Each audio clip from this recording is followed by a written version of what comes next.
Now once more I must ride with my knights to defend what was and the dream of what could be.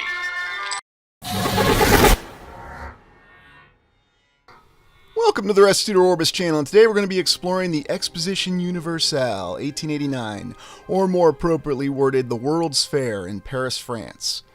The World's Fair in Paris, France is very intriguing because it really set the stage for a lot of the World's Fairs that would follow, and it would most certainly influence the Chicago World's Fair or the Columbian Exposition that would follow it, given their efforts to try to exceed what had transpired at the Paris World's Fair in 1889. And we start by looking at this little flyer of the Paris World's Fair, and we see the individual and their main architectural achievement, Gustave Eiffel and his eponymous Eiffel Tower. Now, why is this so intriguing to us? One of the reasons I haven't covered World's Fairs before is the buildings aren't there, but the Eiffel Tower is there. It was built in 1887-1889, 1,083 feet tall with the antenna, total weight 10,000 tons, number of rivets used over 2 million, and number of iron parts over 18,000. This is a very well-documented structure, and this is a structure that you can go visit today, which is one of the reasons I haven't covered World's Fairs so much in the past, unless it was a city exploration. But today we're starting our look at these great expositions. Now, we have to start by looking at Gustave Eiffel. Gustave Eiffel was actually an engineer. He was not an architect, but he had built a viaduct, and he was involved in several other major bridge projects in France, and he's most famous for the Eiffel Tower and even designing the Statue of Liberty. Yes, the same Statue of Liberty in New York City. The concept of the Eiffel Tower, though, is a similar story we're familiar with to where they had a design contest, and many different designs were submitted to build the Eiffel Tower.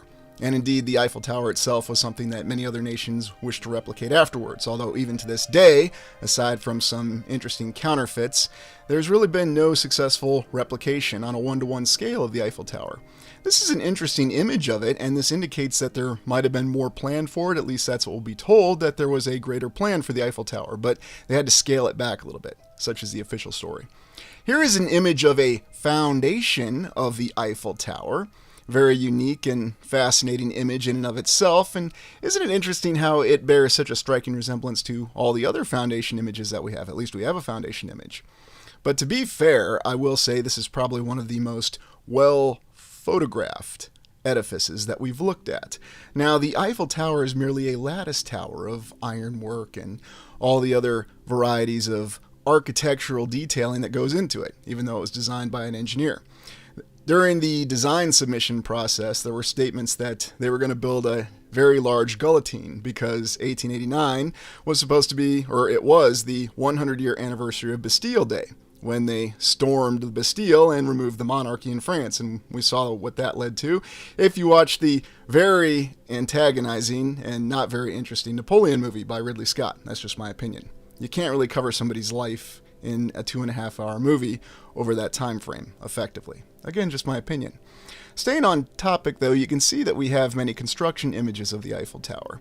Now, why is it that the Eiffel Tower is so well documented? And we can see some of the other construction going on in this particular image, but I find it intriguing that we have individuals that are just running under the Eiffel Tower during construction. Well, you know, that's just how they got things done, and it does show that there was some sort of activity going on during the ground. I don't know, what do you make of these images? Why is it that the Eiffel Tower is so well photographed? Now, it might intrigue you to find out that the Eiffel Tower was only supposed to last for 20 years. It was part of one of the conditions behind the design submission. It has many restaurants on the first floor, and there's a lot of square space on the first and second floor. And on the third floor, there was an apartment for Gustave Eiffel. So I guess that was part of his deal. Hey, you design this incredible tower, and you get to have quite an amazing apartment on the top of it. I suppose that's what it all boils down to. What was the real function and intention, though, behind the Eiffel Tower? Well, we're told that this was really just a vanity project to show the architectural capabilities of France and to showcase the World's Fair of 1889. Now, when we look at the Eiffel Tower, we can see that this is a structure that there had been nothing like it at the time. It was the tallest structure in the world when it was completed in 1889. And for reference, this is about 3 years after building number one in our explorations on this channel, the Iowa State Capitol, was completed.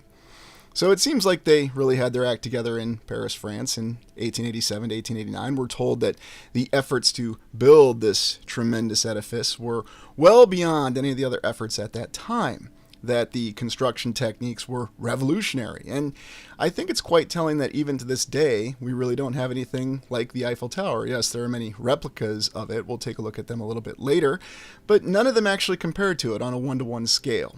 And indeed, the only ones that do are half scale. And why is that exactly? Well, we'll be told because we can certainly achieve such a thing like this today, what they did in the late 19th century in Paris, France. We just opt not to for a variety of reasons. Look at how well it's lit up here. Now, we're also told that Thomas Edison and Nikola Tesla attended the Paris World's Fair in 1889, as though they didn't have anything better to do at their time. Strangely enough, 1889 is when we're also told that Tesla was struggling with trying to get several of his inventions off the ground, but he still had the time to mosey on over to Paris and see the Eiffel Tower. I mean, who wouldn't want to? This image here gives us an idea of one of the main viewing galleries, and it does provide some very panoramic views. Why wouldn't it? There's also the whole concept of how they did the lighting on the Eiffel Tower. So, was this a building that our civilization did, or was this a building that was already in existence? Well, let me know what you think in the comments. I'm just giving you the presentation that this is very well documented, as people like to say. And we have many different images that show the construction in steps. Now, this is the kind of documentation I would expect for many buildings, and yet it's rare. It seems to be the Eiffel Tower is the only one.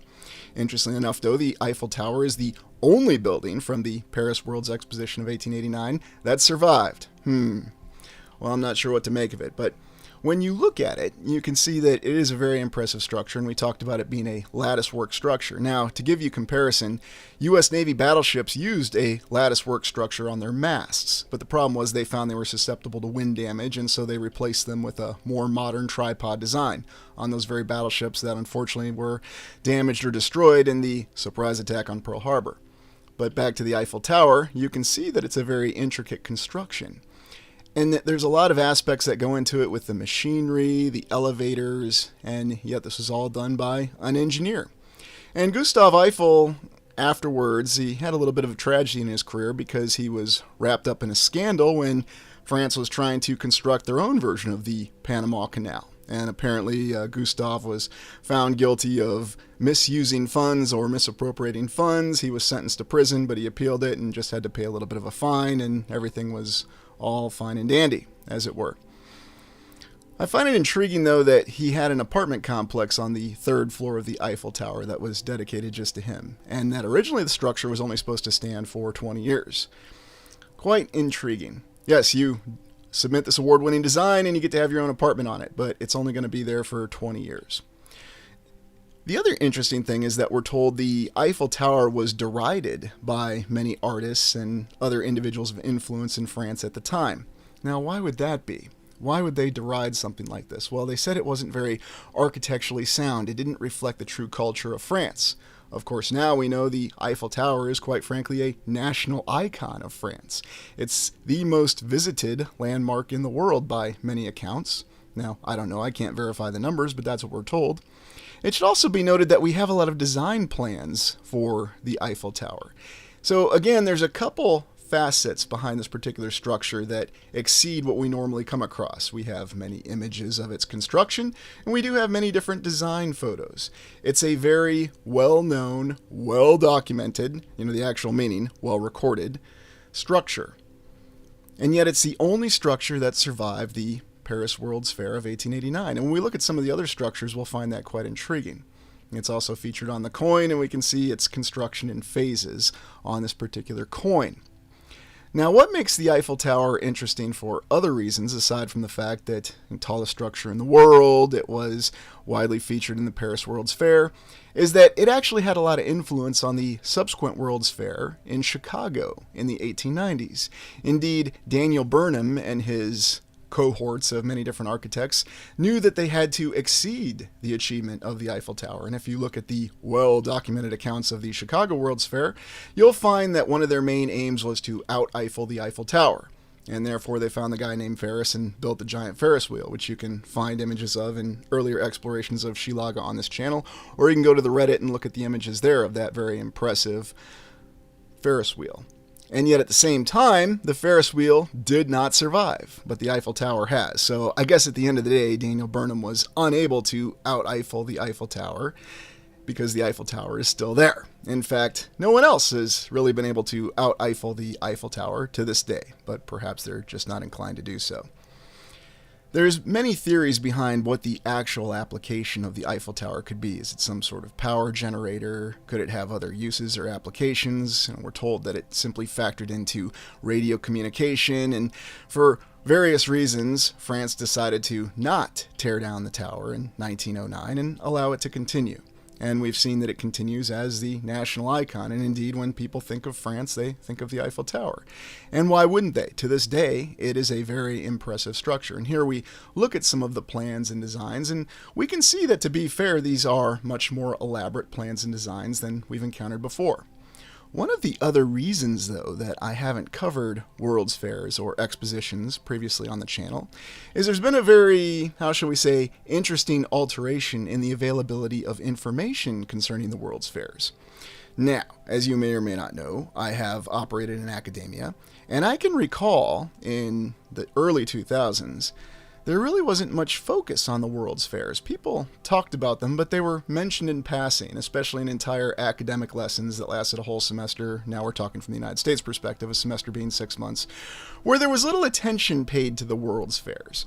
It would be mentioned in passing, here's a few images, okay, let's go on to the next part of the lesson plan. There are far more interesting things going on in the late 19th, early 20th century than World's Fairs. But yet with the more recent attention devoted to World's Fairs, it seems as though information has become more available. Now let's look at some of the other applications of the Eiffel Tower. This is the one in Las Vegas, which is half scale. Now, it's interesting to me, though, that there are, do we call them replicas? Do we call them counterfeit? I'm not sure what the appropriate term is. Perhaps we'll just call them imitations. Imitation Eiffel Towers that are across the land. And indeed, the only actual towers that are somewhat similar in terms of lattice work are in Japan and China that actually match the Eiffel Tower 1-to-1, at least in terms of height. However, the intricacy of their construction is nothing close. Many of the other towers that you look at across the land are only half the height of the Eiffel Tower. So just go back to that one in Vegas. Why exactly did they not construct an Eiffel Tower that was 1-to-1 in Vegas? It's very interesting when you think about it. And don't tell me it's not as though Vegas doesn't have a lot of money. There were also attempts in the United Kingdom, right after the Eiffel Tower was completed, to build their own version of an Eiffel Tower, such as the caricature of this particular individual, Edward William Watkin. And this was his design for the United Kingdom's tower, or Great Britain's tower, that was going to exceed France. Well, unfortunately, for a variety of reasons, there was some financial difficulties, and the individuals trying to construct this particular tower just weren't able to pull it off. Now, they do have some other latticework towers that still stand in the United Kingdom, although I believe Blackpool here is the only one that still exists. But of course, it depends on which accounts you're actually looking at. But isn't it fascinating that it was so difficult to pull off a tower? Now, this is the Watkin Tower that they called a great folly. They were unable to continue financing it, and this was as far as they got. Although here it says the Wembley Tower on it, but it was the same design. So it seems they had multiple names for it, but funding ran out, and so the United Kingdom didn't build their tower to exceed the Eiffel Tower. And this is what it would have looked like if it was completed in terms of construction. So, interesting account. Now, could there be a different perception behind this? Did this tower really exist in the United Kingdom and then they pulled it down? Or is it just as we're told in the mainstream account? Well, let's go to the Paris World's Exposition, World's Fair, or Exposition Universelle in 1889 proper. And we can see many of the same structures that we've seen in the Columbia World's Fair or the Chicago World's Fair that would follow it. Now, looking at many of these images, we'll see that there are a lot of intricate and elaborate construction efforts that are put into this. Now, they don't make such a big fuss about these being temporary structures. What they tell us is that it was merely an allocation of land. And that was the main issue as to why most, or actually all these structures were torn down. And indeed, the Eiffel Tower itself, we're told, was supposed to be torn down in 1909. Now, the Paris World's Fair is just like every other World's Fair. There are many different cultures that were represented there. They had basic human zoos, and I know that's more of a direct term, but let's be honest, that's what they were. They were human zoos. They were showcasing different cultures and different peoples as though they were trying to impress. That was the main perception you were supposed to have of those people. And yet you can see impressive structures everywhere you look, with many domes, arches, and wondrous fountains as far as the eye can see, much like the other World's Fairs. Now, this was the fifth of 10 World's Fairs held in Paris between 1850 and 1940. So it seems as though Paris was a very popular place to have World's Fairs or expositions, and why not? It's a well-known, well-regarded, and romantic city, and indeed, when you think of the term romance, you think of Paris, France. What exactly was really going on, though, with this particular layout? Was this a genuine World's Fair, or was this merely an effort in indoctrination? And when we go back and we look at the channel's theories behind what happened after the last reset with conflict, assimilation, and indoctrination, you think about the World's Fair as really being the final stamp of total indoctrination. This is what you're supposed to see, this is what you're supposed to think, this is what you're supposed to believe, and this is what you're supposed to embrace, whether it's the structures, whether it's the society, or whether it's the perception of other cultures and societies. Because let's be honest, we still see all those same approaches to this day. We have publications that tell us exactly what's going on, and it tells us exactly what we're supposed to think about certain matters. Now, I've had a few individuals who've come up in the comments, and they tend to be a little disturbed because I'm not so much in the business of telling you exactly what to think. I try to give you a presentation and show you a different perspective, but at the end of the day, it's okay to me if you still want to embrace whatever it is that's going on with this World's Fair or all these city explorations that we've done. Now, why do I take that approach? Because I believe there's something intrinsic behind the fact that there are many individuals who directly try to influence others what to think. Now, of course, you can make the argument, well, by giving this presentation, you're influencing people what to think. Yes, that is true, but I'm trying to leave as much choice to the individual as possible. Because I do consider the possibility that these World's Fairs could have happened as we were told that they happened, and they merely are just expositions that are well documented, that we went to all the trouble of building these intricate buildings across the land for all these World's Fairs to showcase it to vast amounts of the population. Now, a couple other interesting facts that were given about the World's Fair in Paris in 1889 is that it was one of the few that made a profit, and quite a hefty profit. We're told that it made a profit of 8 million francs. Yes, francs, the old French currency, prior to transferring to the euro. And it should be noted that if they had the euro back in the late 19th century, I'm sure it would have made a profit of 100 euros. It's just one of those magical currencies that can do unique things. But when you look at all the galleries and the showcasings of different cultures in the Paris World's Fair of 1889, you can see, though, that it conveys a different message in the images and then in the account that we're given of it. Because why would anybody build these buildings to be temporary? And even if these buildings were being built temporary, now, again, I find it interesting with the Paris World's Fair, they don't really refer to these buildings being temporary. It's not to say that they're not, but again, you see the very elaborate and complex architectural and engineering processes that went into this fair, and you see the advertising that was behind it as well. So it creates many different questions more so than answers. And going back to the availability of information, what I noticed is that once alternative researchers started to really look into this, after doing it for a few years, suddenly many more images became available. Images of construction, images of organization. Now, don't you find that intriguing?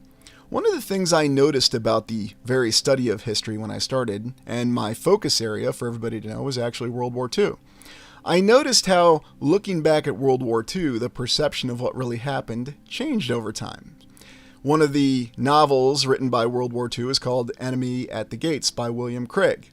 Now, later, in the late 90s and early 2000s, there were a variety of researchers, mainstream researchers, of course, who discredited Craig in his novel because they said that he was showing only a pro-German appreciation of what happened. Enemy at the Gates was about the Battle of Stalingrad, a major battle in World War II.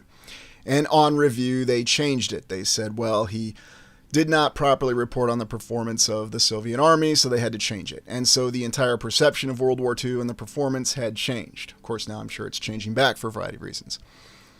But it caused me to question things because how can we have better and more detailed information available about an event as time passes?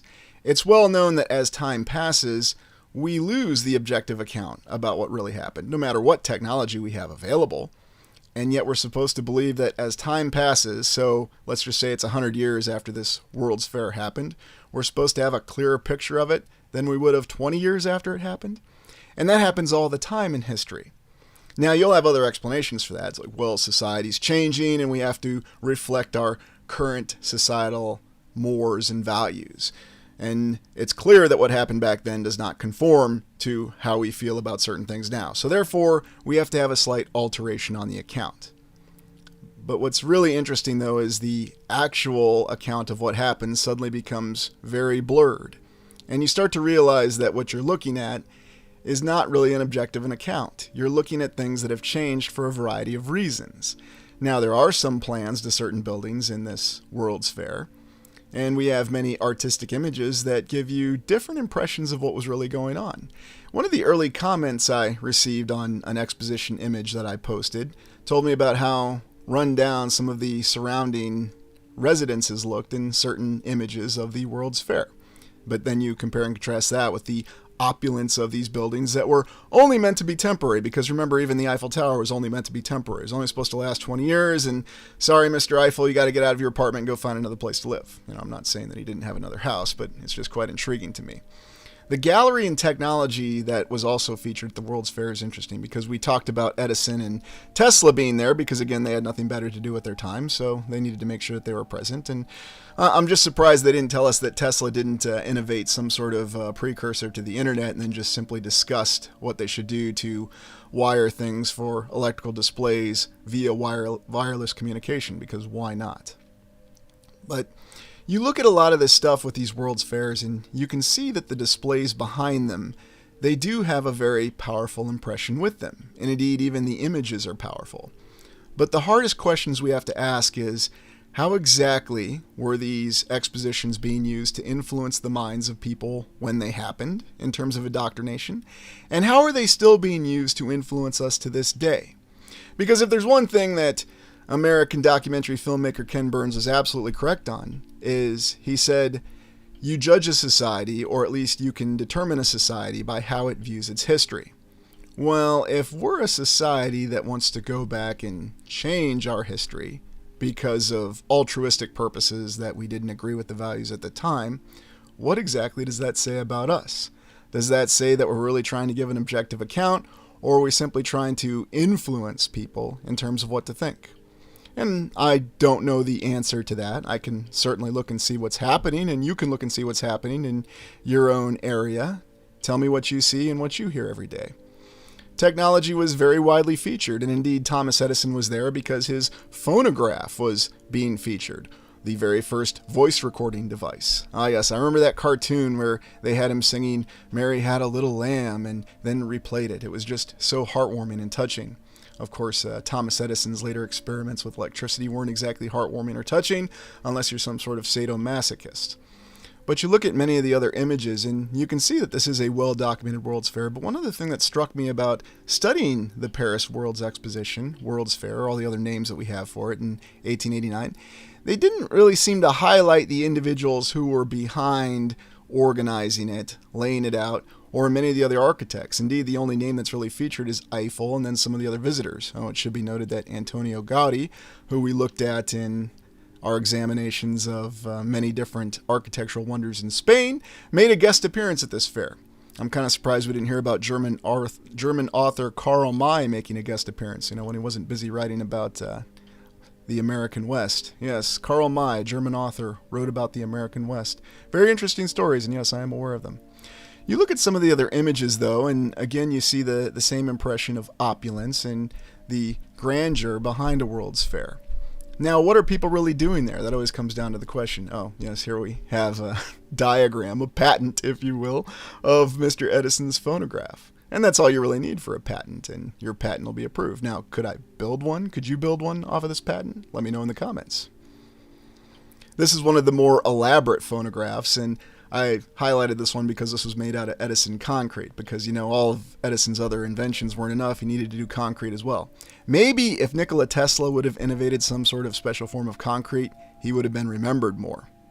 Although saying Tesla wasn't remembered is a contradiction. He is very well remembered, so that's not true.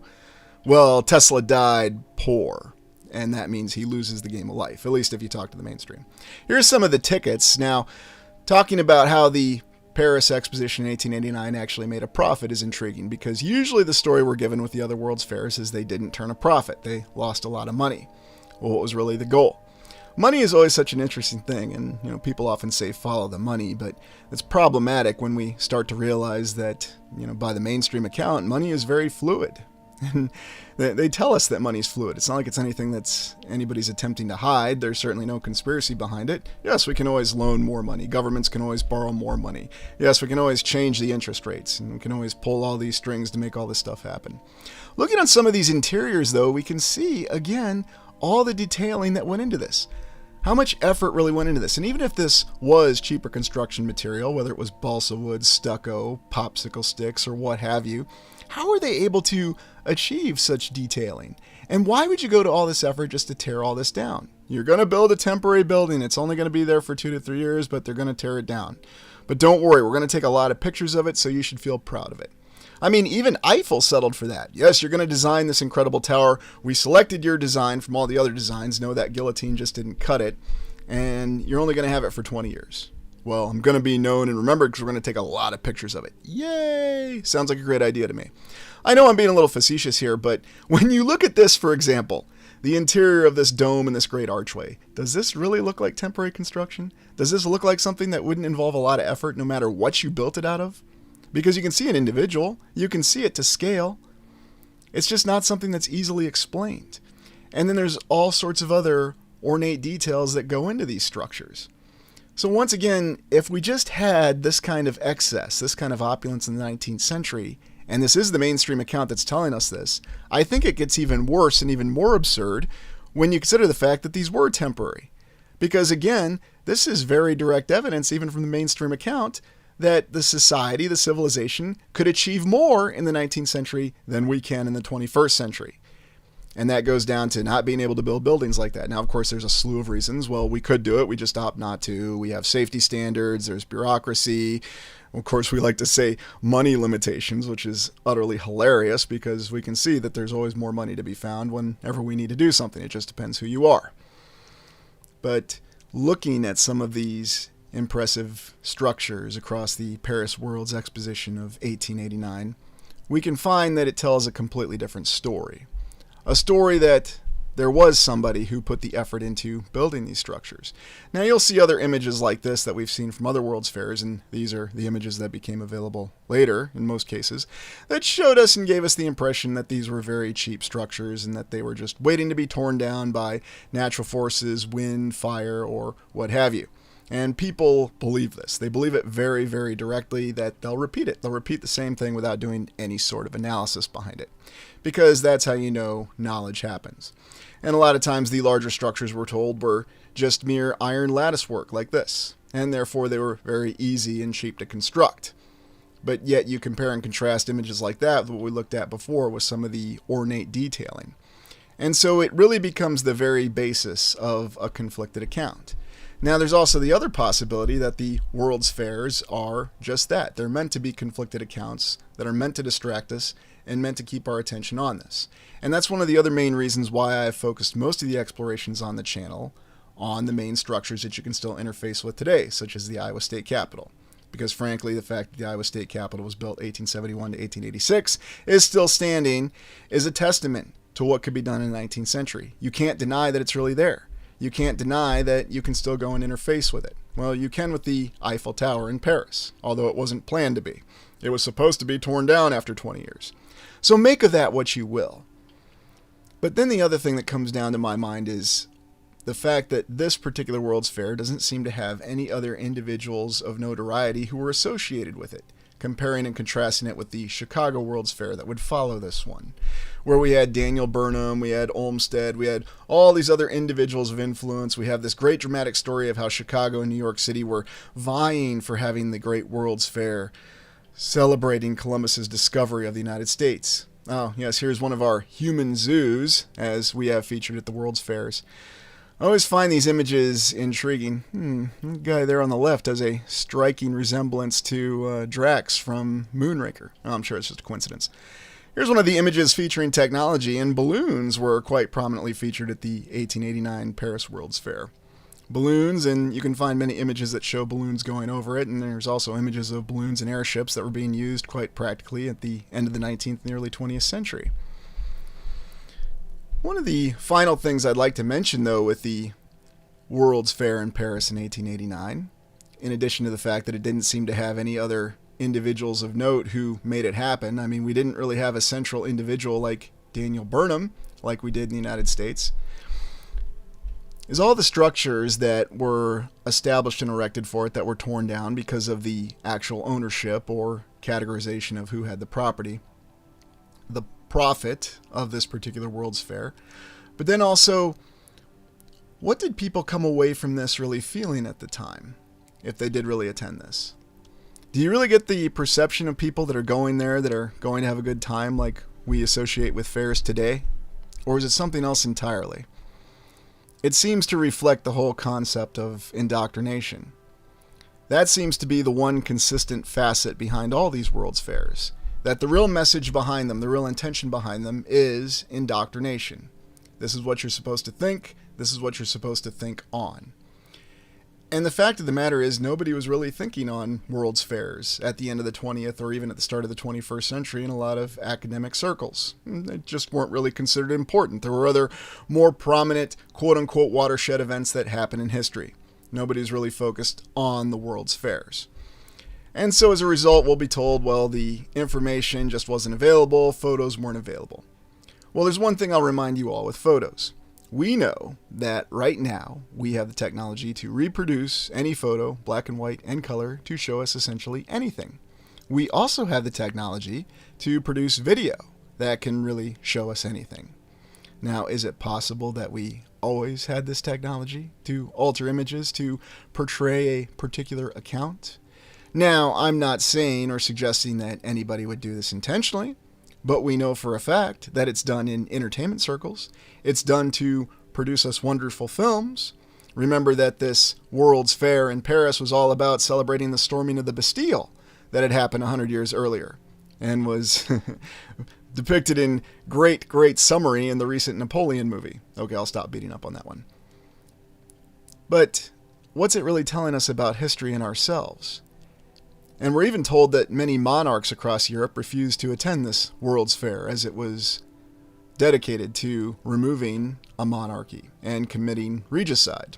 It would have been a bad dream for Thomas Hobbes when he wrote Leviathan. But you can see that there is so much more behind the images in this World's Fair that show you that a lot of effort went into it. You get the very aspect of conflicted account in many of these images where you see what appears to be rather rapid construction mixed with very detailed construction. You get the impression almost as though you're supposed to be confused, that you're not supposed to know exactly what to make of this, and you're supposed to spend a lot of time thinking about this. But where I think the real point of our exploration and our focus should be going forward is trying to answer the question behind what was the true purpose behind the World's Fairs. And if we look at our previous theory of how conflict, assimilation, and indoctrination were applied after a reset, then suddenly the World's Fair makes total sense. This is the prime tool of indoctrination. After we've destroyed the remaining enclaves after the last reset, after we've assimilated the population into their new roles where they're supposed to be in the land and what they're supposed to be doing, now we indoctrinate them. We show them exactly how things are and how they've always been. We give them a historical account. And this is not only what they believe, but this is what they know to be true. And as a result of knowing it to be true, they will simply engage in the act of repetition for their entire lives, and no one will question it. And perhaps the most disturbing thing about exploring these expositions is just how easy it is to achieve this. And you can see it every day in your life. Well, we're going to continue looking at the expositions. I hope you enjoyed this exploration, because I think we have a lot more to do when it comes to looking at these expositions. But what we're really going to focus on is trying to answer the question behind their purpose. And there's a lot of details to look at it.